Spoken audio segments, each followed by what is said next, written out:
Selamat pagi jemaat yang dikasihi oleh Tuhan. Selamat hari Senin. Biasanya hari Senin adalah hari yang sibuk buat kita semua karena di awal daripada minggu ini. Tapi biarlah di hari yang sibuk atau di hari pertama dari minggu ini kita kembali datang kepada Tuhan. Kita merenungkan kebenaran firman-Nya sebagai penolong dan penuntun di dalam kehidupan kita. Sebelum kita membaca dan merenungkannya, mari kita berdoa. Tuhan, terima kasih buat hari yang Tuhan berikan bagi setiap kami, dan kami boleh memulai kembali minggu ini. Dan sebelum kami melakukan segala aktivitas sepanjang hari ini ya Tuhan, kami datang kepadamu dan kami memohon pertolongan dan penuntun dari kebenaran firman-Mu, sehingga kami tidak salah melangkah di dalam kehidupan kami. Kami rindu bahwa di dalam segala aktivitas kami juga boleh mempermuliakan nama Tuhan di dalam kehidupan kami. Ini doa kami Tuhan, sertai sepanjang kami merenungkan kebenaran firman-Mu. Di dalam nama Tuhan kami Yesus Kristus kami berdoa. Amin. Pada pagi hari ini firman Tuhan yang akan kita renungkan tiba di dalam pembacaan kitab 1 Samuel pasal yang ke-13. Berhubung bagian dari pasal yang ke-13 ini cukup panjang, maka saya memotongnya dari ayat 3 sampai ayat yang ke-14. Kitab 1 Samuel pasal 13 ayat 3 sampai dengan ayat yang ke-14. Demikian bunyi firman Tuhan. Saya akan membacakan untuk Bapak Ibu Saudara sekalian. Bapak Ibu Saudara dapat menyimaknya atau mengikutinya. Yonatan memukul kalah pasukan pendudukan orang Filistin yang ada di Geba, dan hal itu terdengar oleh orang Filistin. Karena itu Saul menyuruh meniup sangkakala di seluruh negeri, sebab pikirnya, biarlah orang Ibrani mendengarnya. Demikianlah seluruh orang Israel mendengar kabar bahwa Saul telah memukul kalah pasukan pendudukan orang Filistin, dan dengan demikian orang Israel dibenci oleh orang Filistin. Kemudian dikerahkanlah rakyat itu untuk mengikuti Saul ke Gilgal. Adapun orang Filistin telah berkumpul untuk berperang melawan orang Israel dengan 3.000 kereta, 6.000 orang pasukan berkuda, dan pasukan berjalan kaki sebanyak pasir di tepi laut. Mereka bergerak maju dan berkemah di Mikmas, di sebelah timur Bet Awen. Ketika dilihat orang-orang Israel bahwa mereka terjepit, sebab rakyat memang terdesak, maka larilah rakyat bersembunyi di gua, Keluk Batu, Bukit Batu, Liang Batu, dan Perigi. Malah ada orang Ibrani yang menyeberangi arungan sungai Yordan menuju tanah Gad dan Gilead. Sedang Saul masih di Gilgal dan seluruh rakyat mengikutinya dengan gemetar. Ia menunggu 7 hari lamanya sampai waktu yang ditentukan Samuel. Tetapi ketika Samuel tidak datang ke Gilgal, mulailah rakyat itu berserak-serak meninggalkan dia. Sebab itu Saul berkata, bawalah kepadaku korban bakaran dan korban keselamatan itu. Lalu ia mempersembahkan korban bakaran. Baru saja ia habis mempersembahkan korban bakaran, maka tampaklah Samuel datang. Saul pergi menyongsongnya untuk memberi salam kepadanya. Tetapi kata Samuel, apa yang telah kau perbuat? Jawab Saul, karena aku melihat rakyat itu berserak-serak meninggalkan aku, dan engkau tidak datang pada waktu yang telah ditentukan, padahal orang Filistin telah berkumpul di Mikmas. Maka pikirku, sebentar lagi orang Filistin akan menyerang aku di Gilgal, padahal aku belum memohonkan belas kasihan Tuhan. Sebab itu aku memberanikan diri, lalu mempersembahkan korban bakaran. Kata Samuel kepada Saul, perbuatanmu itu bodoh. Engkau tidak mengikuti perintah Tuhan Allahmu yang diperintahkannya kepadamu, sebab sedianya Tuhan mengokohkan kerajaanmu atas orang Israel untuk selama-lamanya. Tetapi sekarang kerajaanmu tidak akan tetap. Tuhan telah memilih orang yang berkenan di hatinya, dan Tuhan telah menunjuk dia menjadi raja atas umatnya, karena engkau tidak mengikuti apa yang diperintahkan Tuhan kepadamu. Sedemikian jauh pembacaan firman Tuhan bagi setiap kita. Bapak Ibu Saudara yang dikasihi oleh Tuhan, di dalam konteks bacaan perjanjian lama, kita seringkali diperlihatkan kepada satu kemahakuasaan Allah yang tinggal atau hadir di dalam kehidupan umat Israel pada waktu itu. Terkadang ketika kita melihat atau kita mendengar uraian dari sejarah bangsa Israel, baik ketika mereka keluar dari tanah Mesir, ataupun ketika mereka hidup atau tinggal di tanah Kanaan, seringkali kita melihat bagaimana mereka mengalami kemenangan-kemenangan yang luar biasa. Kemenangan-kemenangan itu jikalau kita kalkulasikan begitu dengan kekuatan musuh, terkadang musuh memiliki kekuatan yang lebih besar dibandingkan dengan kekuatan umat Israel. Kadang musuh memiliki senjata-senjata yang lebih lengkap dibandingkan umat Israel. Tetapi kita seringkali diperlihatkan dengan kemahakuasaan Allah yang hadir di dalam kehidupan umat Israel pada waktu itu. Kita juga diperlihatkan bagaimana umat Israel terkadang juga mengalami kemenangan-kemenangan hebat. Nah, tentu kita tahu bahwa kemenangan-kemenangan yang dialami oleh orang Israel pada waktu itu bukan semata-mata karena orang Israel itu hebat tanpa senjata, begitu ya. Bukan karena Israel itu mampu mengalahkan mereka, gitu. Tetapi karena ada Allah yang turut berperang melawan musuh-musuh mereka. Nah, ini yang seringkali terjadi di dalam perjalanan kehidupan umat Israel. Bahwa Allah menuntun mereka keluar dari tanah perbudakan bukanlah Allah yang sekedar hanya mengeluarkan dan kemudian membiarkan mereka berjalan sebagai bangsa yang berkelana begitu saja. Tetapi Allah yang juga hadir di dalam kehidupan mereka. Allah yang juga senantiasa menyertai. Bahkan Allah yang juga senantiasa ikut berperang melawan musuh-musuh Israel pada waktu itu. Tetapi bukan berarti Allah memanjakan umat Israel. Allah membiarkan mereka hidup seenak dan kemauan mereka sendiri. Tidak.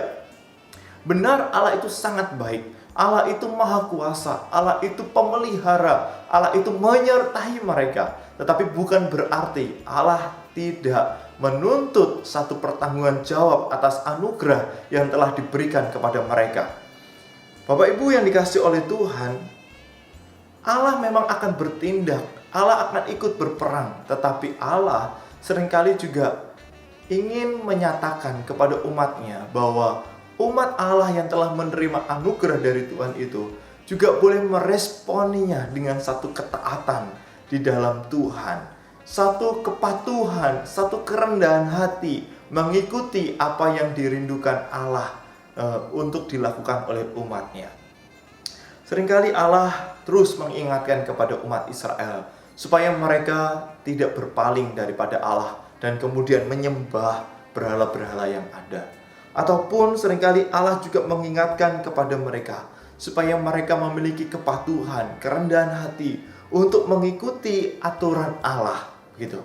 Memang seringkali Allah dalam tanda kutip seperti membiarkan keadaan umat itu sampai dalam kondisi batas atau detik-detik terakhir, batas kemampuan mereka, sampai mereka mengalami ketidakberdayaan itu.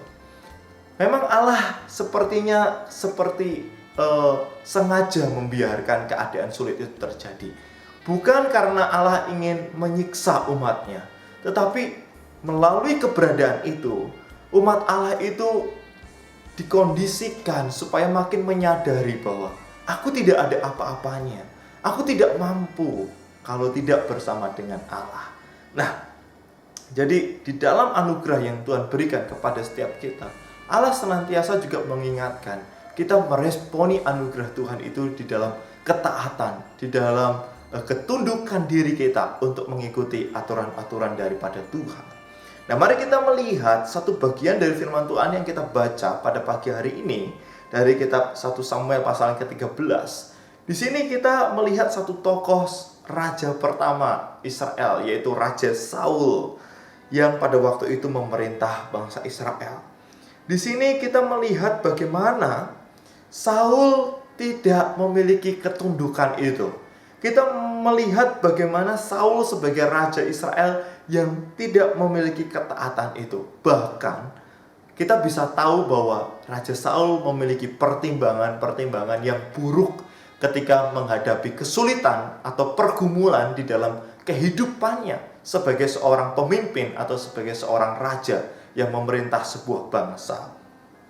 Kalau kita mulai membaca tadi di ayat yang ketiga, Di sana diceritakan Yonatan memukul kalah pasukan pendudukan orang Filistin yang ada di Geba.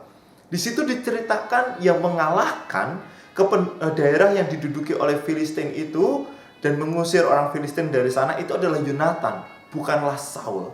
Tetapi di sini Saul mengambil kredit atas kemenangan Yonatan. Dan dia ingin bahwa orang-orang Ibrani mendengar bahwa orang Filistin yang ada di Geba itu telah dikalahkan. Sehingga dia memiliki satu pertimbangan, memerintahkan untuk meniup sangkakala supaya semua orang mendengar dan semua orang memiliki anggapan bahwa Saul telah mengalahkan orang-orang Filistin yang telah menduduki Geba. Nah, ini yang dilakukan oleh Saul. Tetapi ini adalah satu pertimbangan yang buruk sekali yang dilakukan oleh Saul. Dia mengejar nama besar. Dia mengejar apresiasi atas keberhasilan yang dilakukannya, walaupun sebenarnya itu adalah mengambil kredit dari keberhasilan orang lain. Nah, Bapak Ibu Saudara yang dikasihi oleh Tuhan, Amsal 20 ayat 18 berkata demikian, rancangan terlaksana oleh pertimbangan, sebab itu berperanglah dengan siasat. Rancangan terlaksana oleh pertimbangan, sebab itu berperanglah dengan siasat. Jadi ketika orang berperang tapi tidak memiliki satu siasat yang baik, melainkan gegabah dan ceroboh, kemudian motivasinya adalah bukanlah sebuah kepentingan umum, melainkan adalah kepentingan pribadi, maka disitulah terjadinya kecerobohan dan kegagalan. Kemudian di Amsal 15 ayat 22 juga mengingatkan, rancangan gagal kalau tidak ada pertimbangan. Ingat kembali lagi, dalam konteks di sini adalah mereka siap untuk berperang. Tetapi Saul memiliki pertimbangan kemegahan diri supaya namanya didengar oleh orang Ibrani dan kemudian meniup sangkakala. Sehingga bukan hanya orang Ibrani saja yang mendengar, tetapi orang Filistin pun mendengar hal ini. Dan karena pertimbangan buruk inilah, maka orang Filistin marah dan makin mengepung mereka. Dikatakan di sana mereka memiliki pasukan yang sangat besar. Mereka mengepung orang Israel, mengepung Saul yang ada di Gilgal waktu itu adalah dengan 3.000 pasukan kereta dan 6.000 pasukan berkuda. Wow, ini pasukan yang sangat-sangat besar. Sedangkan Saul ketika itu ada di Gilgal hanya memiliki pasukan sebanyak 2.000 saja. Dan tanpa ada senjata-senjata yang dimiliki oleh orang-orang Filistin. Jadi kecerobohan yang dilakukan oleh Saul ini mendatangkan musibah, mendatangkan musuh. Tapi saudara yang dikasihi oleh Tuhan, tak jarang kita seringkali juga ceroboh di dalam kehidupan kita. Kita dalam mengambil keputusan ataupun ketika kita menyelesaikan masalah, kita membutuhkan pertimbangan yang baik, Bapak Saudara.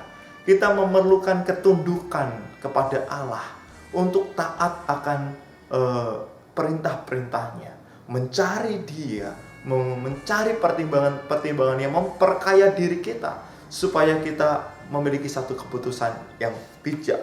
Amsal 15 tadi ayat 22 mengatakan, rancangan gagal kalau tidak ada pertimbangan, tetapi terlaksana kalau penasehat banyak. Oleh sebab itu, bagaimana caranya kita memiliki pertimbangan yang baik di dalam kita menyelesaikan sebuah masalah? Yaitu dengan mencari penasehat-penasehat yang kita anggap mereka adalah orang yang takut akan Tuhan, orang yang taat dengan perintah Tuhan, dan orang yang lebih berpengalaman dibandingkan kita.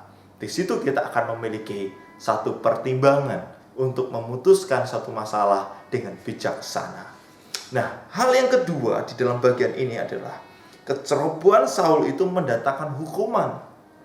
Ketika dari dampak yang pertama, kecerobohan untuk mencari nama baik tadi itu mendatangkan musibah dan pengepungan, akhirnya diceritakan dalam kitab ini bahwa dia makin terjepit dan dia diminta untuk menunggu oleh Samuel 7 hari lamanya.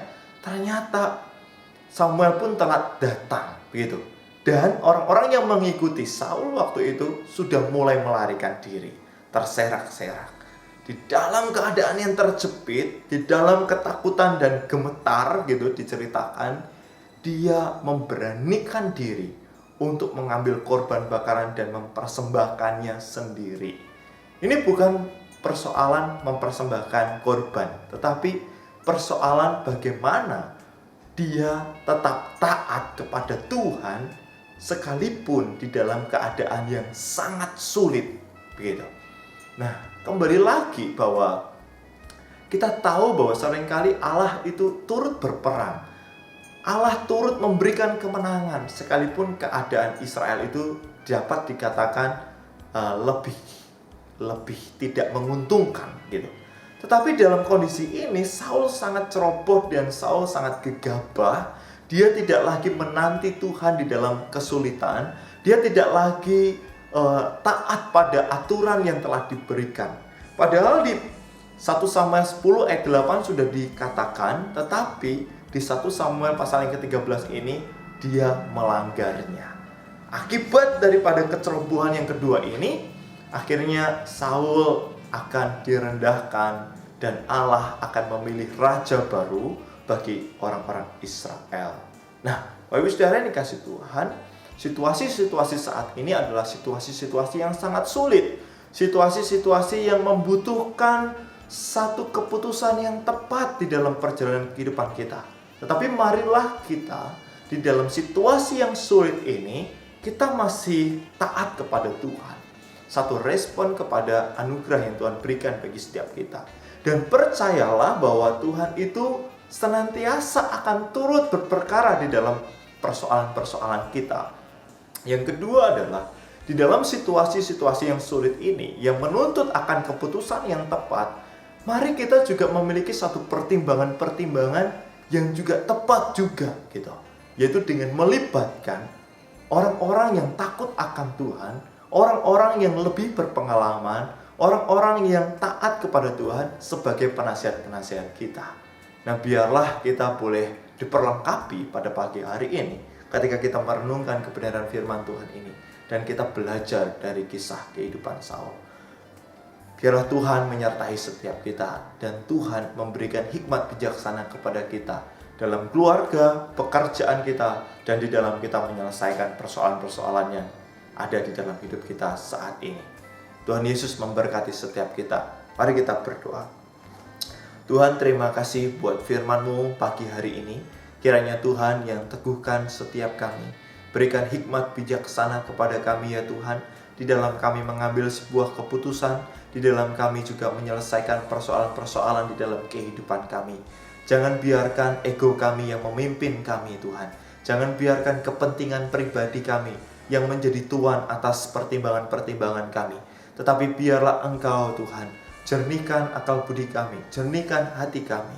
Sekalipun situasi dan keadaan menjepit kami, tetapi biarlah kami masih takut akan Tuhan, masih mencari Tuhan, mencari hikmat Tuhan.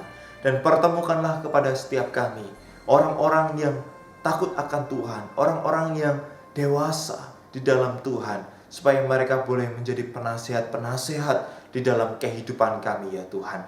Kami menyerahkan perjalanan kehidupan kami, jemaat-jemaat Tuhan yang dalam usaha pekerjaan, di dalam kehidupan keluarganya, di dalam pelayanannya. Biarlah Tuhan yang memberkati, Tuhan yang menolong setiap mereka. Di dalam nama Tuhan kami Yesus Kristus, kami berdoa. Amin. Tuhan Yesus memberkati kita semua.